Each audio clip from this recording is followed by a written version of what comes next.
Welcome and thank you for joining me today as we explore communication principles for those in retirement. I'm Gerson Pancorbo, Communication Director of the Regional Conference Retirement Plan. Retirement represents a significant transition in our life, a time when our daily routines, social circles, and even our sense of purpose may undergo profound changes. Our faith provides meaningful perspective on how we might approach communication during this season of life. The Bible tells us in Proverbs 16:24, gracious words are honeycomb, sweet to the soul and healing to the bones. Today, we'll explore 5 key principles for effective communication in retirement. As we enter the retirement phase of life, communication takes on new dimensions. We may find ourselves with more time for deeper conversations, yet also facing new challenges in staying connected. Some of us may be navigating significant life changes, perhaps moving to a new community, adapting to health challenges, or embracing new family roles. Throughout all these transitions, our communication patterns play a crucial role in maintaining our sense of purpose and connection.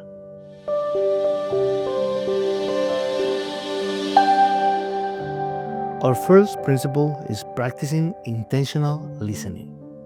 Our faith emphasizes the inherent value of each person as created in God's image. In retirement, we have the gift of time to truly hear others without the pressures that once dominated our working lives. James 1:19 reminds us to be quick to listen, slow to speak, but slow to become angry. This scripture beautifully captures the essence of intentional listening. What does this look like in practice? It means putting aside distractions when others are speaking. It means resisting the urge to formulate our response while someone else is still talking. And it means asking thoughtful questions that demonstrate genuine interest in other lives and experiences. Consider the difference between hearing and truly listening. When we truly listen, we absorb not just the words, but the feelings behind them. We notice body language, tone, and what remains unsaid. This depth of attention honors the speaker and builds trust.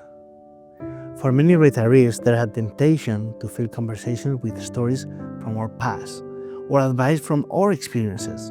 While sharing wisdom has its place, which we'll discuss shortly, genuine listening often serves others more powerfully than our own words ever could. As retirees, we can model this form of deep listening for our younger generations, who are often caught in this whirlwind of busy schedules and digital distractions. Your attentive presence can be a powerful witness to all of those around you.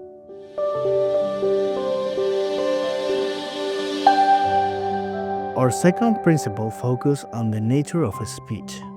Ephesians 4:29 encourages us to speak words that are helpful for building others up according to their needs, that it may benefit those who listen.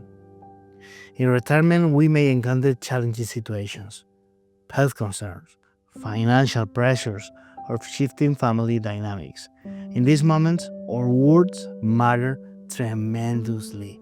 Speaking with grace doesn't mean avoiding difficult topics, but rather addressing them with kindness and respect. Colossians 4:6 offers this guidance.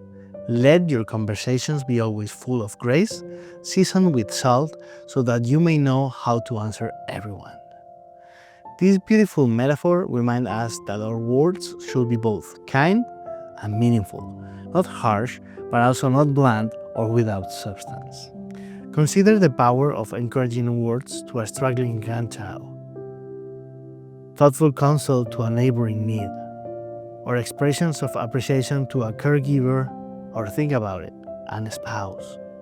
These communications reflect Christ's character and fulfill our calling to be salt and light in the world. Remember also that our non-verbal communication, our facial expressions, tone of voice, and body language speaks volumes.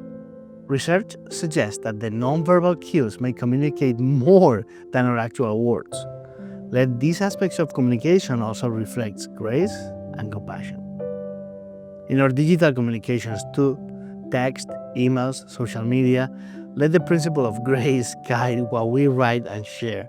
Before sending a message, we might ask ourselves, does this build up? Does it benefit the reader? This simple filter can transform our impact.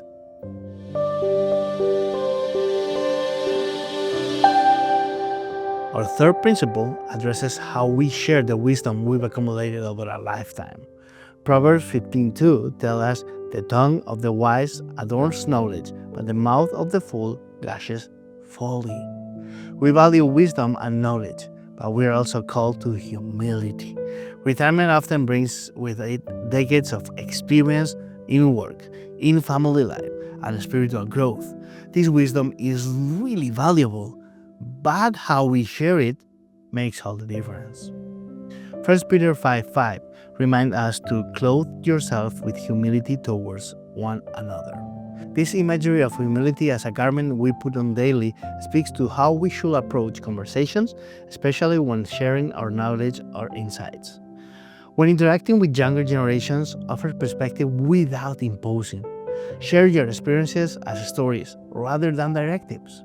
Ask questions that invite others to discover insights for themselves rather than simply telling them what to do or what to think. Consider using phrases like, "in my experience," or "one thing that worked for me was," rather than "you should" or "you need to."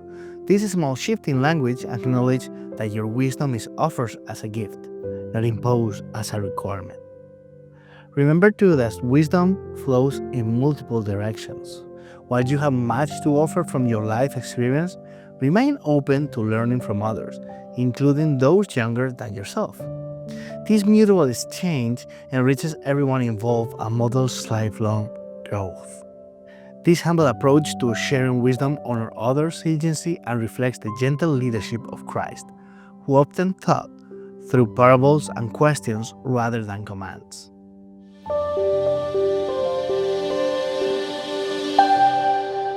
Let's go to our fourth principle.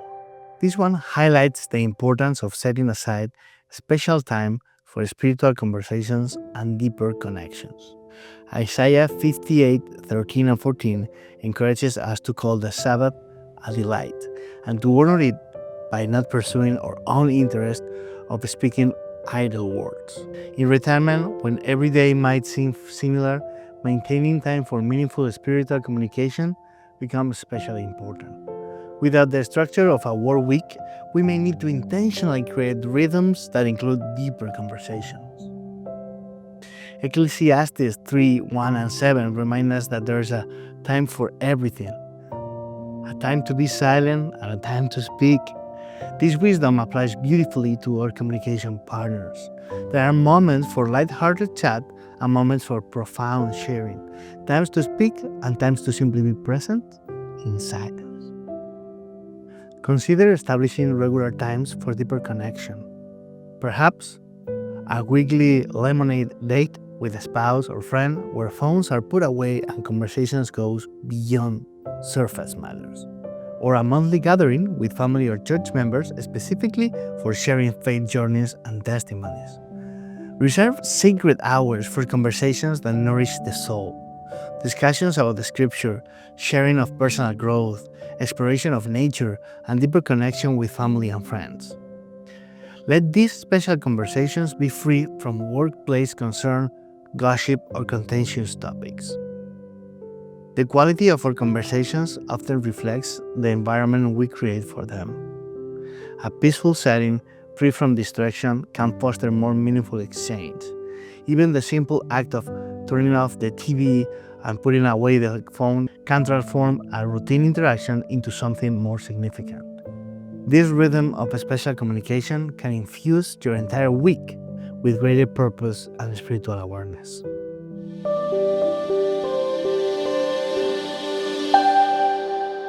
And we go to our final principle. This principle addresses a very contemporary challenge, balancing digital communication with in-person interaction. Technology offers wonderful tools for retirees to stay connected with distant loved ones or to continue learning, like this. Video calls with grandchildren, online Bible studies, the AMP, or health information at our fingertips, they are a true blessing of our modern age. However, our faith emphasizes that the value of community and personal presence. Hebrews 10:25 encourages us not to give up meeting together. While digital tools can supplement our connections, they shouldn't replace the rich experience of in-person fellowship. Research consistently shows that the face-to-face interaction provides emotional and cognitive benefits that digital communication alone cannot match. The warmth of a physical presence, the comfort of touch, the nuances of expression, these are God's gift embedded in our in-person connections. For some retirees, technology can be intimidating. If this is your experience, consider asking a younger family member to help you master the basics of video calling or text messaging. These skills can help you to stay connected, especially with younger generations or distant loved ones. For others, the challenge may be in setting healthy boundaries with technology. The constant ping of notifications can fragment our attention and diminish our presence with those physically near us. Consider creating boundaries around technology use. Perhaps designate specific times for checking emails or social media. Some find it helpful to establish tech-free zones in their homes, such as dinner table or bedroom. Prioritize face-to-face interactions when possible, recognizing that physical presence communicates care in ways that digital message cannot.